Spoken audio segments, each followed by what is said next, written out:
Routines may not be understood as something negative. On the contrary, we all do routines in the classroom, even though we may not be aware of them. So we're used to starting the lesson by singing a hello song, and usually we write the data on the board. Well, that's part of our routine. A routine is what provides a framework on which lessons are based, and it gives kids a sense of security because they know what's coming, and they know exactly what's going to happen. And sometimes it might be the case that the kids don't like an activity which is coming, but they know that what comes next is more to their liking, so they learn how to cope with these things in life. And also routines provide an instance for the kids to interact naturally in English with a teacher. So it shouldn't be taken as something negative that we do all the time. Of course. On the contrary.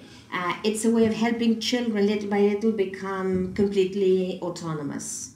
And something else to be mentioned is that routines provide a framework but shouldn't be fixed. They should be flexible. So there's always room for something new to be added. So, and how do you work on routines? Because do you start with all of them from the very beginning, or do you develop them little by little? Well, actually, we start as from day one, but we don't carry out all the routines at the very beginning. What we do is we start with a hello song, later on a weather song, then we talk about feelings, and little by little we add more things as we go along. Okay, so now what we're going to see is how different routines can be incorporated in the classroom. So this is the month of June, so these kids are used to a number of things, but the idea is to remember, as Maher has said, that we should go gradually working on routines. Okay, let's watch. How are you today? Happy. Happy? That's great. Well, now we are going to see what we are going to do today. Happy face? Very good. The plan today is like this. Number 1, calendar. Number 2, excellent. Is number 3 interview today? No, very good. Number 3, games. Excellent, very good. Now, exactly, very good.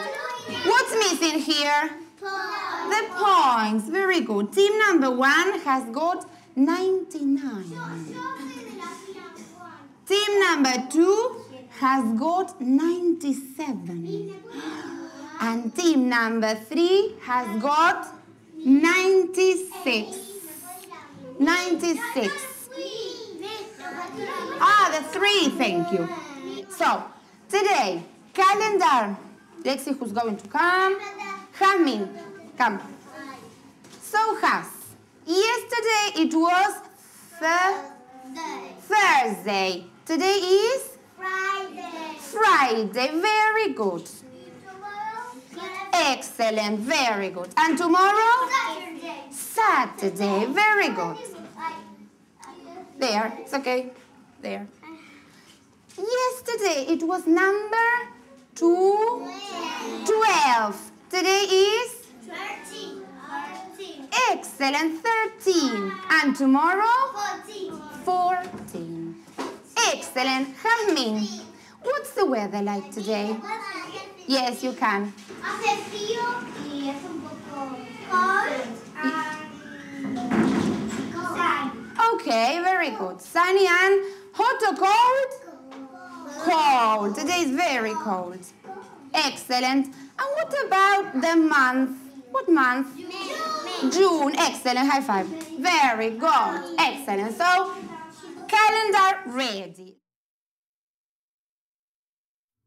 We would very much like you to explain to us what we've seen. Oh, yes. There were several aspects of the routine. First, the teacher wrote the daily plan on the board.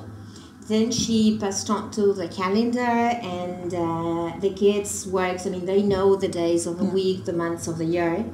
and it may catch your attention that the kids were using the simple past tense. True. Yeah, they understand the notion of the calendar, this idea of past time, of future time, and so they are using English naturally. I mean, it's not that they use this from the very beginning, but they just learn how to use it. And later on, they will systematize this notion of simple past. They also work on the weather conditions of the day. Then the teacher drew a happy face and a sad face on the board. I would like to ask you a question, because does that mean that some kids were happy and some others were sad? Oh, no. That reflects something else. This is a way to show children that what they do affect others in different ways. So if they don't wait for their turn, if they shout out the answer, they're not contributing to this nice working atmosphere that we look for all the time. So what we do is to write their names down in that sad face column. But the important thing about this is that once they know that that attitude is not positive, they can change it. And once they change it, then they are erased, and they're even written under this happy face column to show that they are improving and they are contributing to this lovely working atmosphere. And this is also related to the score. Yes, that you may have seen, I mean, the different that's something teams. interesting, because why do you keep a score? The idea is that kids contribute, they learn that they can contribute. I mean, everybody can contribute in the group, not just, it's not individual competition. And actually, I mean, the human being is competitive. I mean, we are all competitive. So the idea is to teach kids how to be competitive in a healthy way. And we also speak, I mean, we tell children that they need to learn how to be good losers, but they also need to learn how to be good winners.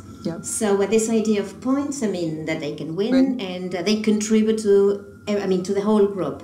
So it's how one individual action can affect the rest of the group positively or negatively. And they learn big numbers. Yes, as well. Yes, naturally. I mean, without their noticing.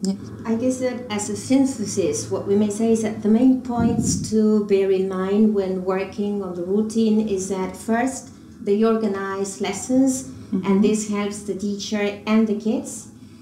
Routines should be developed over time. They shouldn't be fixed. They need to be flexible. And they provide an opportunity for natural language use and for meaningful language use.